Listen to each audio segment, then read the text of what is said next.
State officials take a closer look at flooding damage from Monday's storms. We're in Johnson County with an update on that situation.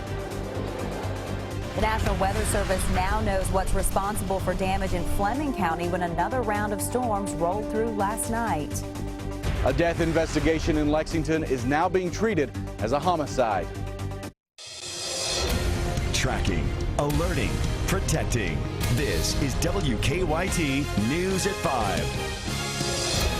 Good afternoon to you. The death toll from flooding in eastern Kentucky is growing. This is new. Late this afternoon, we have confirmed that a third person has been found dead in Johnson County. Today, state officials got a first-hand look at the devastation and promised to help with the recovery. Our Phil Pendleton is live with the latest on the situation in our top story at 5. Phil? Well, we've been telling you all along about the lifeline that has existed here. Behind me is the Johnson Central High School cafeteria. That is a place that people are coming, they're picking up supplies, they're simply getting whatever they need. We're told that boots are needed because people will need something for their feet to get into their flooded or muddy homes. Also cleaning supplies and lots of bottled water. People are coming here and taking advantage of this lifeline. Today, Kentucky's Lieutenant Governor toured the devastation firsthand, saying the area has the full slate of state services at their disposal. I recognize this as a truly devastating natural disaster.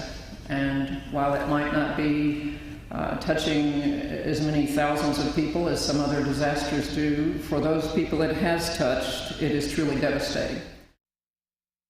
And again, we told you about those updated numbers. They now are telling us that 3 people are confirmed dead from this flood. That means that 1 person is still missing at this time. 100 to 150 homes destroyed by that massive, swift stream of water that swept through that area. We're going to have much more coming up at 6 o'clock. But for now, in Johnson County, Phil Pendleton, WKYT.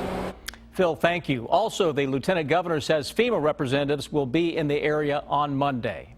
Today, it was about assessing the damage after another round of storms caused problems across Kentucky last night. In Fleming County, the storms flipped a trailer on Cherry Grove Road. Today, the National Weather Service took a look at the damage to figure out exactly what happened. WKYT's Monique Blair shows us what they found. We all just come together as one when something like this happens. At 5:15 Tuesday night, the National Weather Service says severe straight-line winds rolled through Fleming County. At least 100 miles per hour.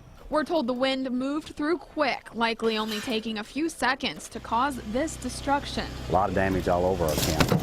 Got several homes damaged, trees down, roads tore up. The National Weather Service says areas all over the county were hit by significant straight-line winds, reaching up to speeds of 100 miles per hour, which is equal to a Category 2 hurricane. The winds were so strong, a small tornado even touched down on this farm on Harn Road. And on Cherry Grove Road, the high winds completely uplifted a mobile home and flipped it onto an auto repair garage. This is proof positive that folks need to heed severe thunderstorm warnings, because when we issue a warning for severe weather, we're expecting at least 60-mile-an-hour winds, and as you can see here, this is 100-mile-an-hour winds, and this is the damage that can be done. A family of 4 was inside the home when it flipped. All 4 people were taken to UK Hospital. There was people injured. There wasn't no real serious injuries, but we got some broken bones. And now droves of people in the community are stepping in to help clean up after several days' worth of storm damage is left behind. We've got good people here. People come out and help. You know, when something like this happens, you find out who your friends are. In Fleming County, We could always use prayers. Monique Blair, WKYT. Fleming County's emergency management director says he is hopeful FEMA will be able to assist the county with all the damages recent storms have left behind. The National Weather Service was also in Rowan County today. They say straight-line winds caused damage along US 60 East near Moorhead. Those winds were 80 to 90 miles an hour. The area isn't far from where the county experienced flooding on Monday. We are certainly getting a much-needed break from all that stormy weather. Need all we can get. WKYT's chief meteorologist Chris Bailey's here to tell us how long that break will last. Chris? Yeah, at least a couple of days. Then we start to see some more scattered stuff around starting Friday into the coming weekend. But I'm still not seeing anything even close to where we've been over the past several days. So that's a little good news. The best news we can give you is to just show you our sky cam. This is absolutely gorgeous because we have no precipitation across the area.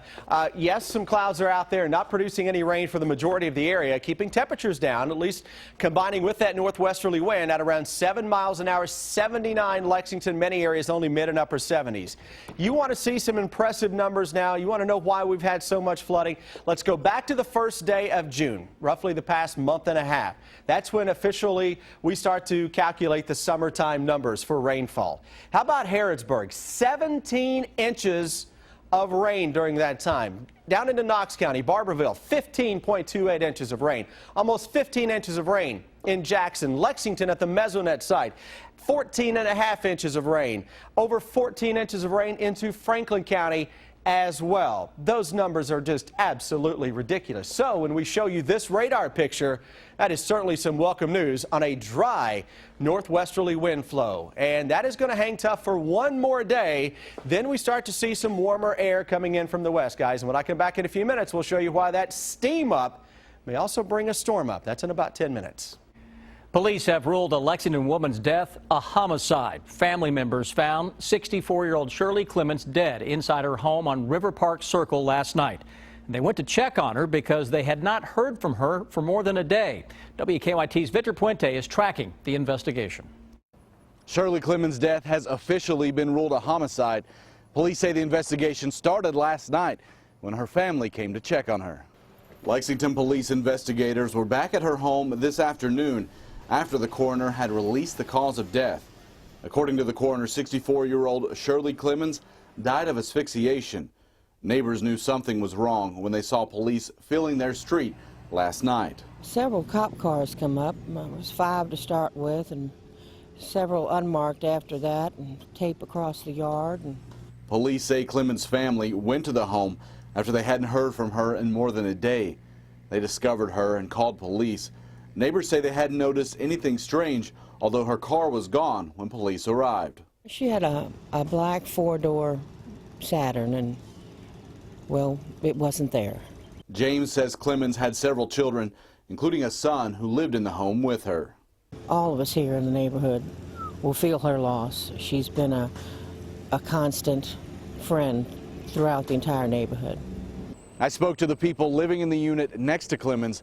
They told me that yesterday they didn't hear anything out of the ordinary. In Lexington, Victor Puente, WKYT. Clements' death is Lexington's 12th homicide this year. Firefighters had to use foam to put out a car fire this morning. Fairly unusual car. A man's 1984 Maserati burst into flames right after he backed out of his garage along Tates Creek Road this morning. He noticed smoke, got out, and called 911 just before the fire began. The flames gave firefighters some trouble. It took a little longer than normal to put one out because the fuel line itself had ruptured underneath of it. So as soon as we would get it knocked out, it would light right back off because we were having difficulty reaching the fuel line where it was coming from. The firefighters used the foam to smother the fire and keep the gas line from reigniting. No one was hurt. Well, many people will agree the season doesn't start too early, 2 months away, but it's not too early to start thinking about football. No, it's not. SEC Media Days are this week, and Kentucky had its turn in the spotlight today. WKYT's Lee K. Howard is now in Alabama for us with more on a player who's come a long way to get where he is to be a Wildcat. Melvin Lewis arrived at Kentucky by way of Fullerton Junior College. He's a kid from Compton, California, who had the odds stacked against him of even ever attending college.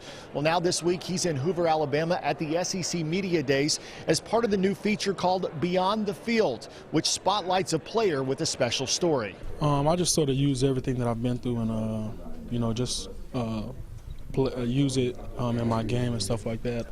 I've obviously been through a lot of stuff, but I'm just happy that Coach Stoops gave me the opportunity to come here and play for him. Lewis told me growing up in Compton, California, he had never even heard of Kentucky football. Not at all. I didn't know anything about Kentucky at all.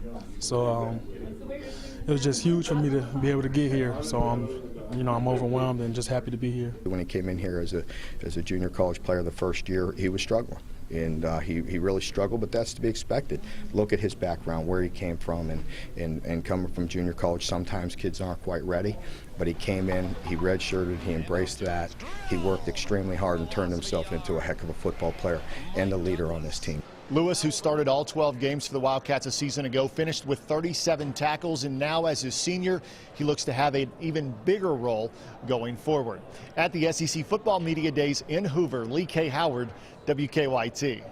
It won't be long. UK kicks off the season on September 5th when the University of Louisiana Lafayette comes to Commonwealth.